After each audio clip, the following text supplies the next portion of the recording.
Alors, est-ce que ça vous est déjà arrivé de souhaiter recevoir un petit mot personnel de Jésus, une lettre, un email, un WhatsApp de la part de Jésus à l'église évangélique de Colonie? C'est le privilège, ou peut-être le défi plutôt, qu'ont eu 7 églises au 1er siècle qui se situaient en Turquie actuelle. Des paroles d'encouragement de la part de Jésus, mais aussi des appels à changer sur certains points. Paroles qui, prises dans leur ensemble, nous donnent aussi une idée de qu'est-ce qui est important pour Jésus-Christ dans son Église. Voilà ce que nous trouvons dans les chapitres 2 et 3 de l'Apocalypse. Et voilà ce que nous allons aborder avec nos prochaines prédications. Dans tout cela, bien sûr, souvenons-nous bien que c'est des lettres adressées à des épîtres, à des églises dans leur contexte, à elles. Donc on peut faire un simple copier-coller sur notre situation. Et en même temps, bien, c'est des paroles qui nous montrent qu'est-ce que Jésus aimerait voir dans son Église, qu'est-ce qui est important pour lui, et qui, dans ce sens-là, sont valables pour toutes les églises de tous les temps, qui peuvent nous interpeller aussi, nous encourager à vivre l'Église d'une manière qui plaît à Jésus-Christ. Et dans un instant, nous allons lire la première de ces paroles que Jésus adresse à l'Église d'Éphèse. Mais j'aimerais juste vous raconter personnellement, en fait, c'est un texte qui m'a beaucoup interpellée au début de mon congé maternité. À la base, je suis quelqu'un qui aime bien faire des choses ou arriver à la fin de ma journée en ayant fait des choses. Je peux avoir un peu l'impression que voilà, si j'ai pas mis 3-4 coches derrière je ne sais quelle tâche à faire sur ma liste, la journée valait pas trop la peine. Et en caricaturant un petit peu, je pourrais tenter de fonctionner un petit peu de la même manière dans ma relation avec Dieu, de me sentir bien si j'ai réussi à lire un certain nombre de chapitres de ma Bible, que j'ai pu prendre mon temps de prière, m'engager à l'église, et c'est tout des bonnes choses. Le problème, c'est que, d'une part, il y a des moments où on peut faire ces choses en passant à côté de l'essentiel, et d'autre part, il y a des moments où c'est difficile, en fait, de faire beaucoup de choses. Et au début de mon congé maternité, c'est un peu ce qui m'est arrivé. Je venais d'accoucher, j'avais un petit bébé, des nuits qui ressemblaient à rien. J'avais l'impression que, je voulais prier, je m'endormais, j'ouvrais ma Bible, Clara ouvrait les yeux. Venir à l'église ou s'engager, c'était compliqué au tout début. Et puis, ça me questionnait, comment est-ce que je vis ma relation avec Dieu? Qu'est-ce qui est important? Et le texte qu'on va lire tout bientôt est venu me rappeler que le plus important, c'était ma relation à Dieu, c'était mon amour pour lui. Et que finalement, ça ne devait pas forcément se vivre avec plein de choses à faire, mais simplement dans un cœur à cœur avec Dieu qu'on peut vivre finalement au quotidien de manière assez simple, même en berçant son bébé, ainsi de suite. Voilà. Ce que Dieu attend de nous avant toute chose, c'est notre amour pour lui. Il souhaite être en relation avec nous. Mais sans plus tarder, je vais lire Apocalypse 2, les versets 1 à 7. Écrit à l'ange de l'église d'Éphèse. Voici ce que dit celui qui tient les 7 étoiles de sa main droite, celui qui marche au milieu des 7 chandeliers d'or. Je connais tes œuvres, ton travail et ta persévérance. Je sais que tu ne peux pas supporter les méchants. Tu as mis à l'épreuve ceux qui se prétendent apôtres sans l'être, et tu les as trouvés menteurs. Oui, tu as de la persévérance, tu as souffert à cause de mon nom et tu ne t'es pas lassé. Mais ce que j'ai contre toi, c'est que tu as abandonné ton premier amour. Souviens-toi donc d'où tu es tombé, repens-toi et pratique tes premières œuvres. Sinon, je viendrai à toi et j'enlèverai ton chandelier de sa place, à moins que tu ne changes d'attitude.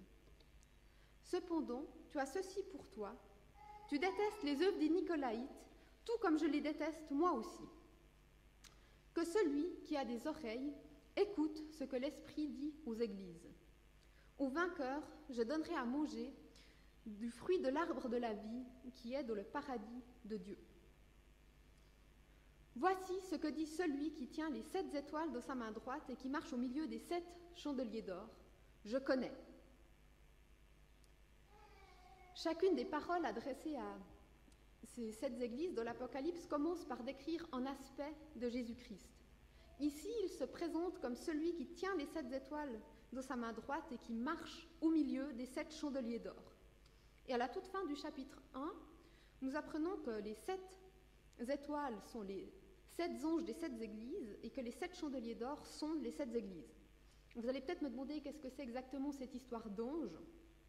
Alors, il ne s'agit très probablement pas de créatures angéliques, comme on peut les voir par exemple dans le récit de Noël. Ici, clairement, Jésus parle à une église, donc à des gens, quoi.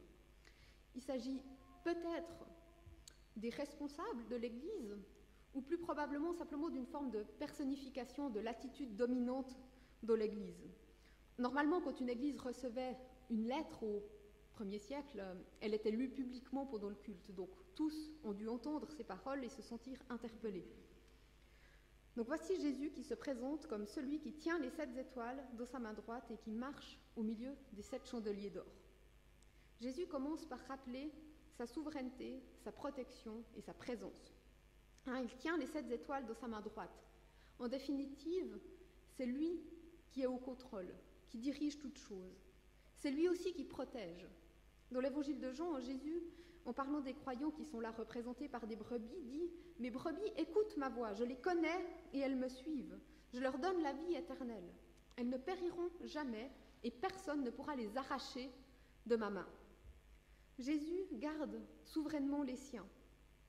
Cela ne signifie pas que toutes les difficultés de la vie leur seront épargnées, mais elles ne pourront pas les séparer de Jésus-Christ. Il est leur souverain protecteur. Il est aussi celui qui marche au milieu des 7 chandeliers d'or. Jésus-Christ est présent au milieu de son Église. Il est présent ici avec nous aujourd'hui. Il est le souverain, le protecteur, celui qui se tient au milieu de son Église. Il est celui qui peut authentiquement et réellement dire « Je connais ». Jésus connaissait l'Église d'Éphèse, sa situation, son travail, ses difficultés. Il connaît aussi notre Église aujourd'hui et sa situation. Ça peut faire un peu peur, ça peut être libérateur aussi.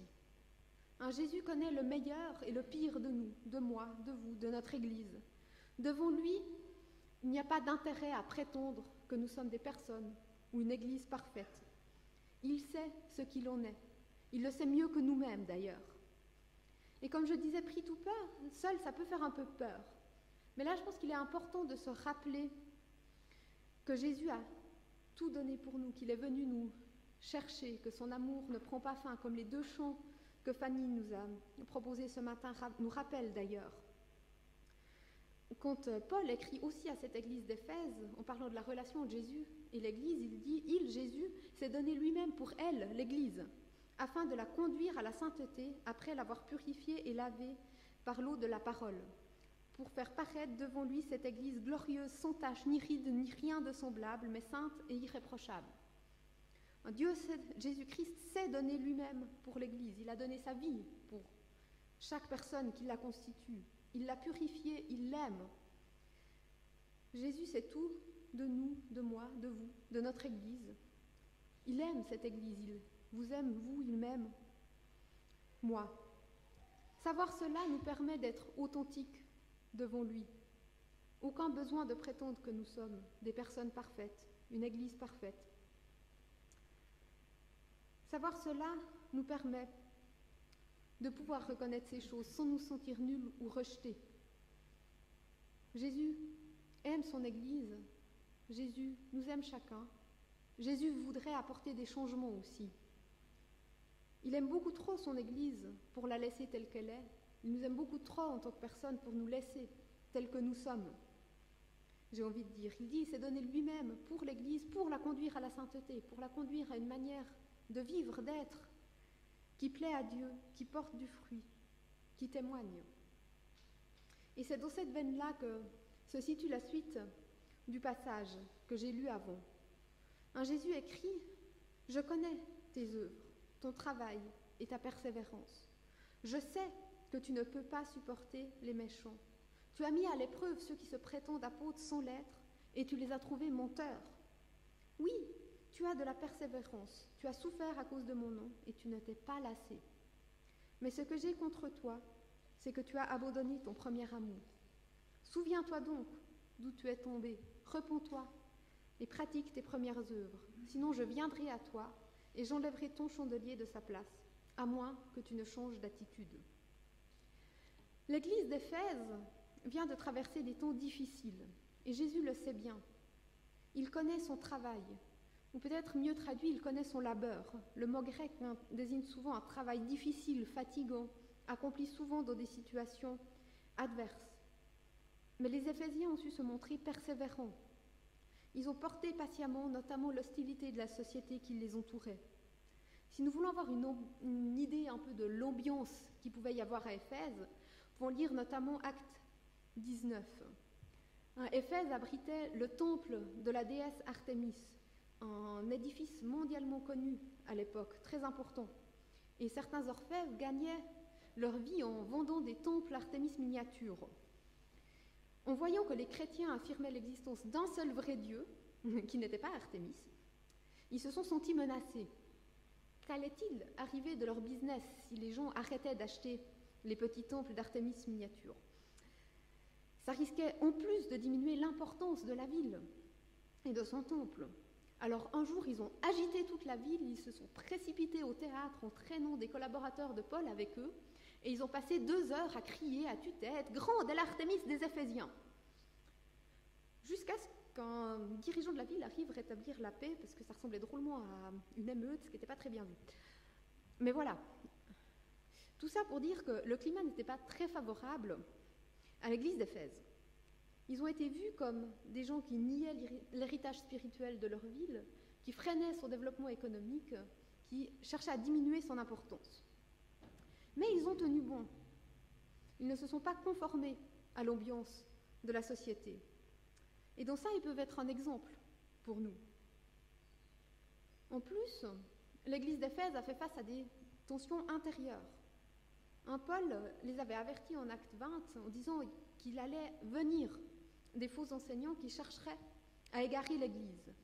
Et là, cette lettre de l'Apocalypse vient nous montrer que l'Église d'Éphèse a su discerner qui étaient ces faux apôtres et les trouver menteurs.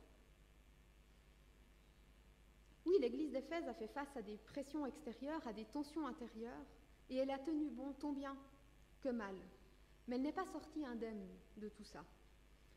Et Jésus le sait bien, et il vient mettre le doigt sur un problème qui menace l'Église et son témoignage. Et il leur dit « Mais ce que j'ai contre toi, c'est que tu as abandonné ton premier amour. Souviens-toi donc d'où tu es tombé, repens-toi et pratique tes premières œuvres. Sinon, je viendrai à toi, j'enlèverai ton chandelier de sa place, à moins que tu ne changes d'attitude. » Dans toutes ces difficultés, l'Église d'Éphèse avait perdu une chose de vue, sa relation, son amour pour Dieu. Ils pouvaient présenter une belle liste d'accomplissements, des cicatrices gagnées au combat pour l'Évangile, un enseignement juste, mais leur cœur ne vibrait plus pour Jésus-Christ. Ils n'étaient plus émerveillés par sa grâce, émus par sa bonté. Ils ne couraient plus avec joie dans ses bras grands ouverts, et ils étaient plus propulsés vers les autres par son amour. Leur cœur s'était refroidi.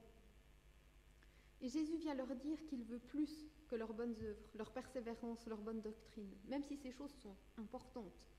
Mais Jésus voudrait leur être tout entier, leur cœur, leur amour. Il veut vivre une vraie relation authentique avec cette Église.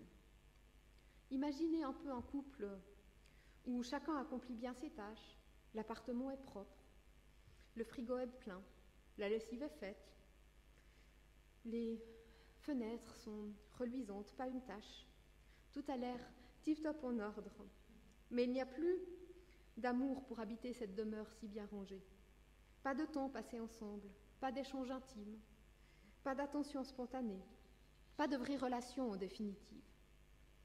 Soudainement, l'appartement bien propre paraît froid, vide.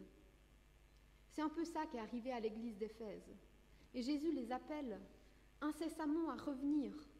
Il veut vivre un cœur à cœur avec eux. Il voudrait leur amour.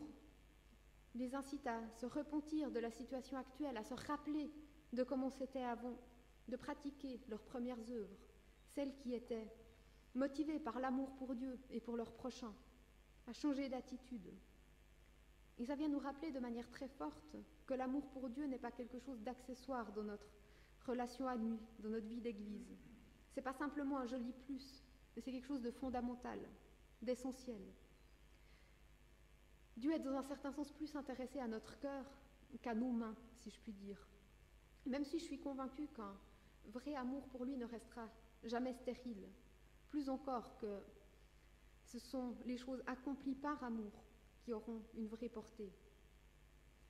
Mais alors se pose une question à nous. Comment faire cela? Comment maintenir, garder vivant cet amour pour Dieu? Continuer à grandir dans notre relation?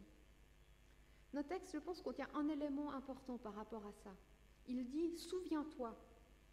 Et si vous me permettez une petite allusion au grec, il s'agit d'un impératif présent, ce qui veut dire que ça désigne une action continue ou répétée. Il s'agit de continuellement se souvenir, de se rappeler régulièrement de qui est Jésus, de ce qu'il a fait, des moments forts vécus avec lui. Et je pense qu'une manière dont nous vivons cela en tant que communauté, c'est quand nous partageons la Sainte Seine. C'est un moment où, ensemble, nous nous rappelons de qui est Jésus-Christ, de ce qu'il a fait pour nous, et où nous nous approprions cette œuvre personnellement. Or, bien sûr, dans la situation sanitaire actuelle, ce n'est pas possible de célébrer la Sainte Seine, mais nous essayons quand même de prendre un moment dans le culte pour faire mémoire, pour nous souvenir de qui est Jésus-Christ et de ce qu'il a fait. Et c'est aussi quelque chose, pas avec la Sainte Seine, mais se rappeler, c'est aussi quelque chose qu'on peut vivre chez nous, dans notre quotidien finalement, en méditant la parole de Dieu, mais aussi en nous rappelant simplement qui il est, qu'est-ce qu'il a fait. Pourquoi pas en attendant le bus, en faisant la vaisselle ou en essayant d'endormir son bébé. Pour prendre aucun exemple personnel, bien sûr. Voilà, ça n'a pas besoin d'être quelque chose de compliqué, mais dans un sens, voilà, de tourner notre cœur vers Dieu pendant notre journée. Et un autre élément qui n'est pas exactement dans notre texte, mais je trouve qu'il aide aussi, c'est de prendre un temps pour remercier Dieu, pour qui il est, pour ce qu'il a fait. C'est quelque chose qu'en communauté, nous pouvons vivre, notamment pendant les temps de louange et de prière. C'est quelque chose qu'on peut aussi vivre dans notre quotidien à la maison. Pourquoi pas prendre un temps de prière dans la journée, simplement pour dire merci à Dieu. Avec Jean-René, parfois, ça nous arrive de chanter dans notre salon. C'est pas toujours très juste, mais c'est pas grave. Ça nous permet de nous tourner vers Dieu. C'est quelque chose qu'on peut faire avec Clara, souvent elle aime bien. Voilà. Après, à chaque fois, bien sûr, de trouver des moments, des forums qui conviennent, mais prendre un temps pour simplement remercier Dieu, être en relation avec lui. Et il y a une troisième manière, je pense, d'exprimer notre amour pour Dieu qui s'entrevoit dans notre texte. Vous avez peut-être remarqué que quand Jésus dit à l'église d'Éphèse qu'elle a perdu son premier amour, il ne précise pas l'objet de cet amour. Il s'agit assurément de l'amour pour Dieu, mais je pense qu'il s'agit aussi de l'amour qu'ils avaient les uns avec les autres et pour leurs prochains. Il est facile d'imaginer que les tensions internes avec les faux enseignants et tout ça ont créé un climat un peu de suspicion, un peu tendu dans l'Église, où il ne restait pas beaucoup de place pour l'amour fraternel. Et Jésus les exhorte à revenir à un vrai amour profond entre eux. D'ailleurs, l'amour que nous avons pour Dieu et l'amour que nous avons les uns pour les autres sont intrinsèquement liés, impossible d'entièrement les séparer. L'apôtre Jean écrit « Si quelqu'un dit « j'aime Dieu », mais qu'il déteste son frère, c'est un menteur. Nous ne pouvons pas aimer Dieu et nous détester les uns les autres. Et si nous y réfléchissons un petit peu, c'est tout à fait logique, j'ai envie de dire. D'une part, déjà, Jésus nous dit « Si vous m'aimez, vous garderez mes commandements ». Et dans la foulée, il dit « Je vous donne un commandement nouveau, aimez-vous les uns les autres comme je vous ai aimé ». D'autre part aussi, si on y pense un peu, si on aime Dieu, on aimera ceux qu'il aime. Difficile d'aimer quelqu'un et de détester tout ce que cette personne aime, j'ai envie de dire.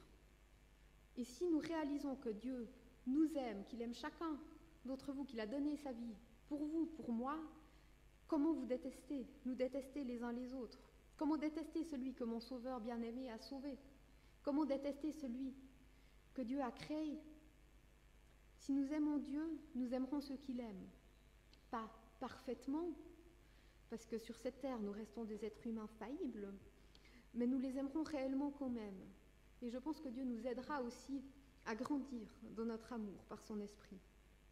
L'Église devrait être un lieu où nous vivons des relations authentiques, profondes les uns avec les autres. Un lieu où nous pouvons cheminer ensemble, nous encourager, partager nos joies, nos peines. Un lieu où nous pouvons trouver de véritables amis. Un lieu d'entraide aussi. Et cet amour devrait être manifeste pour ceux qui nous entourent. Et avec ça, je pense que nous touchons à l'avertissement que Jésus adresse à l'église d'Éphèse. Il leur dit, mais ce que j'ai contre toi, c'est que tu as abandonné ton premier amour. Souviens-toi donc d'où tu es tombé, repens-toi et pratique tes premières œuvres. Sinon, je viendrai à toi et j'enlèverai ton chandelier de sa place, à moins que tu ne changes d'attitude. Sinon, je viendrai à toi et j'enlèverai ton chandelier de sa place. Chandelier qui représente l'Église. Ainsi, l'Église a perdu son amour pour Dieu, son amour pour le prochain, eh bien, elle devient complètement incapable d'accomplir la mission que Dieu lui a confiée. Elle perd sa raison d'être. Je pense que ce n'est pas sans raison que les églises de l'Apocalypse sont représentées par des chandeliers. Le but d'un chandelier, c'est de briller, d'éclairer, d'apporter de la lumière. Sinon, il ne sert à rien. Et si nous y réfléchissons un peu, en effet, comment parler d'un Dieu que nous n'aimons pas? Comment témoigner d'un Dieu qui est amour s'il n'y a pas d'amour entre nous? Jésus disait dans l'évangile de Jean, c'est à cela que tous reconnaîtront que vous êtes mes disciples, si vous avez de l'amour les uns pour les autres. L'amour, en définitive, est inséparable du témoignage chrétien. L'amour que nous avons entre nous, mais aussi l'amour que nous avons pour les gens qui nous entourent, plus largement. Les plus belles paroles sur un Dieu qui est amour sonneront bien creuses si les gens ne voient que suspicion, tension et froideur à l'intérieur de l'Église. Et à l'inverse, un véritable amour demandera à être expliqué. L'histoire de l'Église est parsemée d'exemples de cet amour interpellant. Et un exemple qui a semblé particulièrement actuel ces derniers temps, c'est l'attitude des chrétiens du IIIe siècle lors d'une épidémie de peste qui ravageait l'Empire romain. Dans cette situation, beaucoup de non-chrétiens ont cédé à la peur et cherché l'autoprotection à tout prix, allant jusqu'à jeter les malades hors des maisons avant même qu'ils soient morts, fuyant les villes, évitant leurs proches. Les chrétiens se sont distingués par le soin aimant qu'ils ont apporté aux malades, tant chrétiens que non chrétiens, de la sorte que beaucoup se sont tournés vers Jésus-Christ. Ça a eu un tel impact qu'un siècle plus tard, un empereur païen, Julien, blâmait la croissance du christianisme sur le soin qu'il prenait notamment des malades et des pauvres. Il a même cherché à instaurer des œuvres caritatives païennes pour freiner la croissance du christianisme. Il a interpellé les prêtres païens en leur disant « il faut qu'on fasse quelque chose. C'est les chrétiens qui prennent soin de nos pauvres et de nos malades et après ils deviennent chrétiens. » Sa tentative a échoué parce qu'il n'y avait ni base doctrinale ni base traditionnelle pour ce genre d'action dans ces religions païennes. Alors, bien sûr, notre situation n'est pas entièrement semblable à celle du IIIe siècle, et loin de moi de dire que les mesures qui ont été prises pendant la pandémie étaient mauvaises. Bien au contraire, elles étaient nécessaires, elles ont permis de sauver beaucoup de vies, je pense. Mais ce que je trouve interpellant chez ces chrétiens du IIIe siècle, c'est qu'ils ont su, dans une situation de crise, témoigner de l'amour de Dieu. Ils ont su montrer comment Jésus-Christ aimait chacun dans ce temps, avoir un témoignage interpellant. Et je pense que c'est un défi qui est encore devant nous aujourd'hui, qui est devant tout chrétien de tout temps finalement. Comment vivre des relations authentiques empreintes d'amour autour de nous? Comment faire preuve d'un amour pour les gens qui nous entourent? Je pense que si nous voulons être des véritables témoins de Jésus-Christ, nous ne pouvons pas couper court à ces questions. L'amour est indispensable au témoignage chrétien. Les paroles que Jésus adresse à l'église d'Éphèse peuvent nous interpeller tous. Nous avons certainement tous toujours besoin de grandir dans notre amour pour Dieu, dans notre amour pour notre prochain. Et si nous constatons des manquements dans ce domaine, eh bien, ce texte ne nous invite pas au désespoir, mais à la repentance. Il nous invite à humblement reconnaître devant Dieu là où nous avons besoin de changer, lui demander son aide pour ce changement et nous efforcer de grandir dans l'amour. Et je suis convaincue que si nous faisons cela, Dieu répondra avec joie à cette prière qu'il nous donnera de grandir dans notre amour pour lui, dans notre amour les uns pour les autres, et que l'Esprit nous donnera aussi la joie de voir des beaux fruits qui en découlent. Le texte adressé à l'église d'Éphèse se termine par une promesse. Jésus leur dit « Aux vainqueurs, je donnerai à manger du fruit de l'arbre de vie qui est dans le paradis de Dieu. » À ceux qui restent fidèlement attachés à lui, Jésus promet une vie éternelle dans une communion parfaite avec lui et les uns avec les autres. Il promet un temps où tout ce qui pouvait faire obstacle à notre relation à lui et aux autres ne sera plus. Un temps où nous retrouverons les relations parfaites, sans barrières, sans crainte, ni honte, ni difficulté, qui existaient avant que l'humanité se détourne de Dieu. Des relations parfaitement authentiques, caractérisées par un amour sans bornes. Voilà l'avenir dont nous pouvons nous réjouir, et voilà aussi ce dont nous pouvons témoigner en nous vivons déjà quelque chose aujourd'hui. Donc pour conclure, rappelons-nous que Dieu nous connaît, qu'il connaît notre situation, qu'il connaît nos vies, qu'il connaît notre Église, qu'il n'exige rien d'inatteignable pour nous. Rappelons-nous qu'il nous aime d'un amour incomparable, que Jésus-Christ a tout donné pour nous, pour son Église. Et cherchons à grandir dans notre amour pour lui et pour notre prochain. C'est alors que nous pourrons être réellement ses témoins. Amen.